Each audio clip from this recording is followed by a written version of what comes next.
Hi friends, welcome back to my channel. Friends, ಇದು Friday vlog. ನಾನು ಎಲ್ಲ ದೇವ್ರ ಪಾತ್ರೆ ಎಲ್ಲ ತೊಳೆದು ಪೂಜೆ ಮಾಡೋಣ ಅಂತ ರೆಡಿ ಮಾಡಿಟ್ಟಿದ್ದೆ. ಅಷ್ಟರೊಳಗಡೆ ಸೂತ್ಕ ಬಂತು.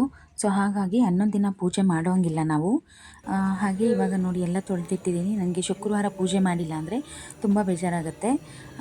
ಗ್ರೋಸರಿ ಖಾಲಿಯಾಗಿತ್ತು ಅಂತ ಎಲ್ಲನೂ ತರಿಸಿದ್ದೆ. ಸೊ ಅದನ್ನು ಇವಾಗ ಇದೆಲ್ಲ ಬಾಕ್ಸಸ್ ಎಲ್ಲ ಕ್ಲೀನ್ ಮಾಡಿಕೊಂಡು ಹಾಕಿಡ್ತಾ ಇದ್ದೀನಿ ಇವಾಗ. ಹಾಗೆಯೇ ಡಿಮಾರ್ಟಿಂದ ನಾನು ಈ ಥರ ಬಾಕ್ಸಸ್ ತರಿಸಿದ್ದೆ. ಇದು ನೋಡಿ 120 ರುಪೀಸ್ಗೆ 4 ತುಂಬ ಚೆನ್ನಾಗಿದೆ. ಸೊ ಅದಕ್ಕೆ ನಾನು ಒಂದೊಂದಕ್ಕೂ ಹಾಕ್ತಾಯಿದ್ದೀನಿ. ಇವಾಗ ಫಸ್ಟ್ ಒನ್ನು ಹಳವಿ ಬೀಜ ಹಾಕ್ತಾಯಿದ್ದೀನಿ. ನಿಮಗೆ ಗೊತ್ತಿರಬೇಕು ಹಳವಿ ಬೀಜದಲ್ಲಿ ಎಷ್ಟೆಲ್ಲ ಬೆನಿಫಿಟ್ಸ್ ಇದೆ ಅಂತ. ಸೊ ಇದರಲ್ಲಿ ವೆಯ್ಟ್ ಲಾಸ್ ಮಾಡುವಂಥ ಶಕ್ತಿ ಇದೆ. ಹಾಗೆಯೇ ಫೈಬರ್ ಇದೆ, ಮೆಗ್ನೀಷಿಯಮ್ ಇದೆ. ಆಮೇಲೆ ದೇಹದಲ್ಲಿ ಹಿಮೋಗ್ಲೋಬಿನ್ ಮಟ್ಟನ ಹೆಚ್ಚು ಮಾಡುತ್ತೆ. ಸೊ ತುಂಬಾ ಬೆನಿಫಿಟ್ಸ್ ಇದೆ ಇದರಲ್ಲಿ. ಸೊ ಹಾಗೆ ನೆಕ್ಸ್ಟ್ ಬಂದು ನಾನು ಇದಕ್ಕೆ ಓಂಕಾಳು ಹಾಕ್ತಾಯಿದ್ದೀನಿ. ಓಂಕಾಳು ಅಷ್ಟೇ ತುಂಬಾ ಬೆನಿಫಿಟ್ಸ್ ಇದೆ ಓಂಕಾಳಲ್ಲೂ ಕೂಡ. ನಾನು ಇದು ಎವ್ರಿ ಮಂತ್ ತರಿಸ್ತಾ ಇರ್ತೀನಿ. ಸೊ ಹಾಗೆಯೇ ಮೆಂತ್ಯ ಮತ್ತು ಇದು ಹಳವಿ ಬೀಜ ಎಲ್ಲ ನಾನು ಪೌಡ್ರ್ ಮಾಡಿಟ್ಟಿರ್ತೀನಿ. ಹಾಗೆಯೇ ಇದು ಸೋಂಪು ಅಷ್ಟೇ ವೆಯ್ಟ್ ಲಾಸ್ ಮಾಡೋಕ್ಕೆ ತುಂಬಾ ಹೆಲ್ಪ್ ಮಾಡುತ್ತೆ. ಹಾಗೆಯೇ ನೆಕ್ಸ್ಟ್ ನಾನು ಹಾಕ್ತಾ ಇರೋದು ಮೆಂತ್ಯನೂ ಅಷ್ಟೇ ಹೆಲ್ತಿಗೆ ತುಂಬಾ ಒಳ್ಳೆಯದು. ನಾನು ಎಲ್ಲ ಹಾಕಿ ನೋಡಿ ಈ ಥರ ರೆಡಿ ಮಾಡಿ ಇಟ್ಟಿದ್ದೀನಿ. ತುಂಬ ಕ್ಯೂಟಾಗಿದೆ ಬಾಕ್ಸಸ್ಸು. ಹಾಗೆಯೇ ಸೆಲ್ಫಲ್ಲಿರುವಂಥ ಎಲ್ಲನೂ ಬಾಕ್ಸಸ್ ಎಲ್ಲ ಕ್ಲೀನ್ ಮಾಡಿಕೊಂಡು ಎಲ್ಲ ತೊಳೆದು ಅಲ್ಲೆಲ್ಲ ನೀಟಾಗಿ ಒರೆಸ್ಕೊಂಡು ಅಲ್ಲೂ ಕೂಡ ನಾನು ಹಾಕಿರುವಂಥ ಗ್ರೋಸರಿನ ಎಲ್ಲ ಜೋಡಿಸ್ತಾ ಇದ್ದೀನಿ ಬಾಕ್ಸಲ್ಲಿ. ನಾನೆಲ್ಲ ಕಡಿಮೆನೇ ತರಿಸೋದು. ಏನೇ ಆಗಲಿ, ಕಡಲೆಬೀಜ ಆಗಲಿ, ಬೇಳೆಗಳು, ಕಾಳುಗಳು ಏನೇ ಇದ್ದರೂ ನಾನೆಲ್ಲ 1/4 kgನೇ ತರಿಸೋದು. ಹಾಗೆಯೇ ಇವಾಗ ನೋಡಿ ಇದು ತೆಂಗಿನಕಾಯಿ ಚಿಪ್ಪದು ಒಂದು ಪೀಸು ನಾನು ಎಲ್ಲ ಕಾಳುಗಳ ಡಬ್ಬದಲ್ಲಿ ಹಾಕಿರ್ತೀನಿ. ಯಾಕೆ ಅಂದರೆ ಕಾಳುಗಳು ತುಂಬ ದಿನ ಇಡೋಕ್ಕಾಗಲ್ಲ. ಸೊ ಹುಳ ಆಗಿಬಿಡುತ್ತೆ. ಹುಳ ಆಗಬಾರ್ದು ಅಂತ ಹೇಳಿ ನಾನು ಈ ಥರ ಒಂದು ತೆಂಗಿನಕಾಯಿ ಚಿಪ್ಪನ್ನ ಹಾಕಿರ್ತೀನಿ. ಸೊ ಹಾಗೆ ಎಲ್ಲನೂ ಕಂಪ್ಲೀಟಾಗಿ ಹಾಕಿ ಇಡ್ತಾಯಿದ್ದೀನಿ. ಹಾಗೆ ಬಾದಾಮಿನೂ ಅಷ್ಟೇ ನಾನು ತುಂಬ ಜಾಸ್ತಿ ತರೋದಿಲ್ಲ, ಬೇಗ ಹಾಳಾಗುತ್ತೆ, ಮೆತ್ತಗಾಗುತ್ತೆ ಅಂತ.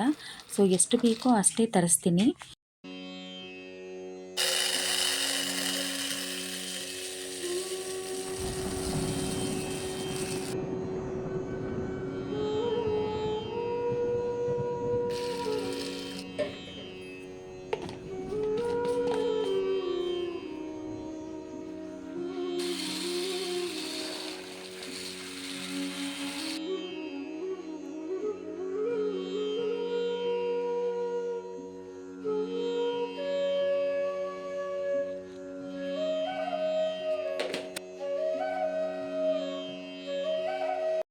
ಹಾಗೆಯೇ ಇದು ಮೋರಿಂಗಾ ಪೌಡರ್.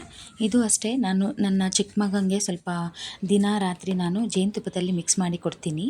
ಸೊ ಇದು ತಿನ್ನೋದ್ರಿಂದ ಮೂಳೆ ಸ್ಟ್ರಾಂಗ್ ಆಗುತ್ತೆ. ಸೊ ಹಾಗಾಗಿ ಅವನಿಗೆ ಡೈಲಿ ಕೊಡ್ತೀನಿ. ಇದನ್ನು ಬಾಕ್ಸಲ್ಲಿ ಹಾಕಿಟ್ಕೊಳ್ತಾ ಇದ್ದೀನಿ. ತಿಂಡಿಗೆ ನಾನು ವಾಂಗಿಭಾತ್ ಮಾಡ್ತಾಯಿದ್ದೀನಿ. ವಾಂಗಿಭಾತ್ ತುಂಬಾ ಸಿಂಪಲ್ಲಾಗಿ ಮಾಡ್ತಾಯಿದ್ದೀನಿ ನಾನು, MTR ಪೌಡರ್ ಯೂಸ್ ಮಾಡಿಕೊಂಡು. ಸೊ ಇದು ಅಷ್ಟೇ ತುಂಬ ಚೆನ್ನಾಗಿತ್ತು ವಾಂಗಿಭಾತು ಅಷ್ಟೇ. ನಾನು ಯಾವಾಗಲೂ ರೈಸ್ ಮಾಡಿ ನಾನು ಗೊಜ್ಜು ಸಪ್ರೇಟ್ ಮಾಡಿ ಮಿಕ್ಸ್ ಮಾಡ್ಕೊಳ್ತಾ ಇದ್ದೆ. ಬಟ್ ಈ ಸಲ ನಾನು ಎಲ್ಲನೂ ಕುಕ್ಕರಲ್ಲೇ ಹಾಕಿ ಮಾಡ್ತಾಯಿದ್ದೀನಿ. ಸೊ ಇದು ಟೇಸ್ಟ್ ತುಂಬಾ ಚೆನ್ನಾಗಿತ್ತು ವಾಂಗಿಭಾತದು. ನೋಡಿ ಎಲ್ಲ ಗ್ರೋಸರಿ ಎಲ್ಲ ಹಾಕಿಟ್ಟಿದ ಮೇಲೆ ಹೇಗೆ ಕಾಣ್ತಾ ಇದೆ ಅಂತ. ಸೊ ಎಲ್ಲ ತುಂಬಿರಬೇಕು ಅಂತ ಹೇಳ್ತಾರೆ ಮನೆಯಲ್ಲಿ. ಸೊ ಹಾಗಾಗಿ ನನಗೂ ಅಷ್ಟೇ ಒಂದು ಖಾಲಿ ಆದರೂ ನಾನು ಆನ್ಲೈನಲ್ಲಿ ನಾನು ತರಿಸ್ಕೊಂಬರ್ತೀನಿ. ಸೊ ಯಾವುದು ಖಾಲಿ ಆಗಬಾರ್ದು, ನನಗೆಲ್ಲ ತುಂಬಿರಬೇಕು ಮನೆಯಲ್ಲಿ. ಸೊ ಇವಾಗ ನೋಡಿ ಎಲ್ಲ ತುಂಬಿ ರೆಡಿ ಆಗಿದೆ. ಇವಾಗ ನೋಡಿ ಹೇಗೆ ಕಾಣಿಸುತ್ತೆ ಅಂತ. ಈ ವಿಡಿಯೋ ನಿಮ್ಗೆ ಇಷ್ಟ ಆದರೆ ಪ್ಲೀಸ್ ಒಂದು ಲೈಕ್ ಮಾಡಿ, ಶೇರ್ ಮಾಡಿ, ಸಬ್ಸ್ಕ್ರೈಬ್ ಮಾಡಿ. Thank you.